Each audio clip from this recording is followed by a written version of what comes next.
How to find watch later playlist on YouTube. Hi everyone, this is Kate and welcome back to another video. And on today's video we will see how we can find watch later playlist on YouTube. So without further delay, let's get started. First of all, open up your YouTube application in your mobile device and make sure that you're logged into your account. So once you're logged in, you'll be taken into homepage. So for example, I want to add some videos to my watch later playlist. So for example, I have this video, tap on the three dot and here tap on save to watch later.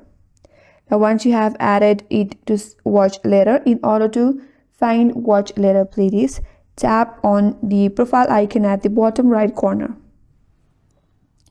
And here if you scroll down a bit, there is playlist section, and on the playlist section there is watch later section as well. Tap on view all. Now here is watch later, and under this page you can find all of your watch later videos. And that's all for today's video. Hope this video was helpful, and if you're new to our channel, consider subscribing. Thanks for watching and stay tuned for more videos.